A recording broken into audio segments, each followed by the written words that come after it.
Pasintabi po sa maselang balitang ito. Halos mabutas ang noo ng isang manikurista sa Cebu City.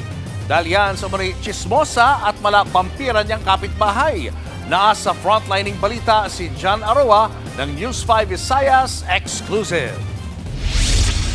Tuklap ang balat, nagdurugo at halos kita na ang laman ng noo ng manikuristang si Josephine Kumahig. Ang sugat na yan, kagagawa ng kanyang kapitbahay na si Evelina Horquilla na nag-alabampira at kinagat sa noo si Josephine. Bakas pa nga ang dugo sa kanyang bibig nang dumating sa presinto sa Inayawan, Cebu City kahapon ng umaga. Ang punot dulo ng pangangagat, chismis. Kinara ba yung mga tao nga kawatan? Sumisigaw siya. Isara niyo muna dyan kasi baka may mga kawatan. Pero narinig ko lang, ako lang yung narinig.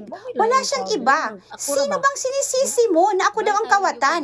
Ako lang, hindi ako. Dito na nagkumprontahan ang dalawa hanggang sa nagkapisikalan. Ayon sa suspect, self-defense ang pangangagat niya. Nagkunikotis ako tutoy. Hinawakan ko ang ulo niya. Hindi naman pwede ako humawak kasi buhok ang target ko. Pero wala akong nagawa. Patuloy siya sa paghawak ng dibdib ko. Wala nang ibang depensa. Umawat naman ang mga kapitbahay. Inaresto ang suspect. Ang biktima naman tinahi ang noo sa laki ng sugat. Muta na sila o. Tinatanong nila, tao ba talaga ang kumagat sa'yo? Kasi pati ang doktor nahirapan sa tahe. Medyo nawasak ang kilay ko, kaya pinutol niya. Nahirapan talaga sila sa akin para siyang aswang.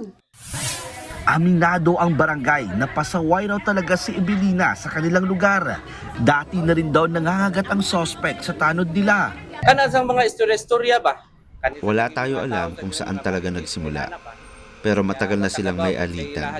Ang suspect, hindi lang ngayon nangyari to.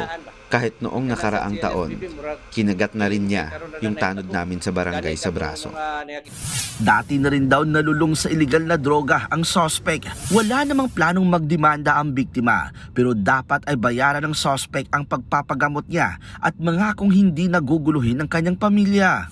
Sa ngayon, nakakulong pa rin ang suspect hanggat hindi niya nababayaran ang pagpapagamot ng kanyang kinagat.